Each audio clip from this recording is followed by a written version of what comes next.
தமிழில் கதை தலைப்பு கல்லில் விதைத்த நம்பிக்கை. ஒரு காலத்தில் சூரியன் அதிகமாக சுடும், மழை அரிதாக பெய்யும், வறண்டு போன ஒரு சிறிய கிராமம் இருந்தது. அந்த கிராமத்தில் மண்ணில் பசுமை இல்லை, மரங்களில் இலைகளில்லை, வயல்களில் பயிர்களில்லை.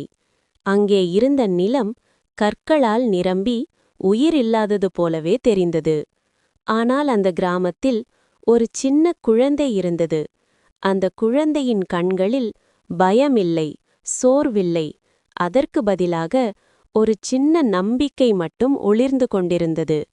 ஒரு நாள் அந்த குழந்தை கையில் ஒரு சிறிய விதையுடன் வறண்ட நிலத்திற்குச் சென்றது.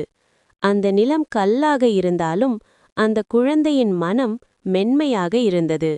இந்த விதை வளருமா என்று யாரும் கேட்கவில்லை. ஏனெனில் அனைவரும் அந்த நிலத்தை பார்த்து சிரித்துவிட்டார்கள்.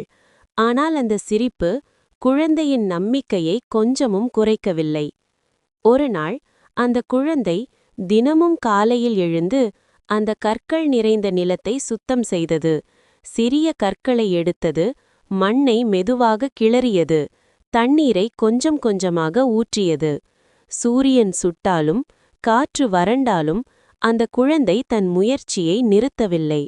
ஒவ்வொரு நாளும் அதே நம்பிக்கையுடன், அதே உழைப்புடன், அதே பொறுமையுடன். பல நாட்கள் கடந்தன. எதுவும் மாறாதது போலத்தான் தெரிந்தது. மண்ணில் இன்னும் பசுமை இல்லை, விதை தெரியவில்லை. ஆனால் அந்த குழந்தை விதையை விடாமல் கவனித்தது.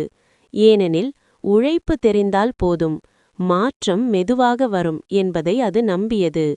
ஒரு நாள் வானம் கொஞ்சம் மாறியது. மேகங்கள் மெதுவாக கூடின. காற்று குளிர்ந்தது. அப்போது மந்திரம் போல மழை பொழிந்தது. அது சாதாரண மழையல்ல.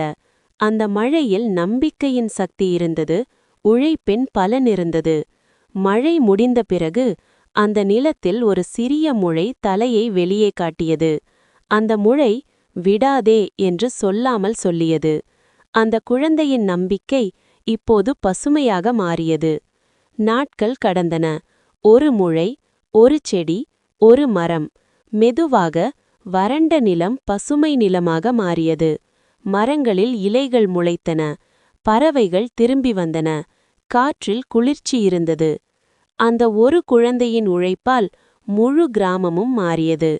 கற்கள் இருந்த இடத்தில் வயல்கள் வந்தன.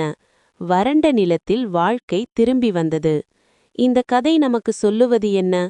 நிலம் கல்லாக இருந்தாலும், மனம் உறுதியாக இருந்தால், உழைப்பு இருந்தால், நம்பிக்கை இருந்தால், எந்த இடத்திலும் பசுமையை உருவாக்கலாம்.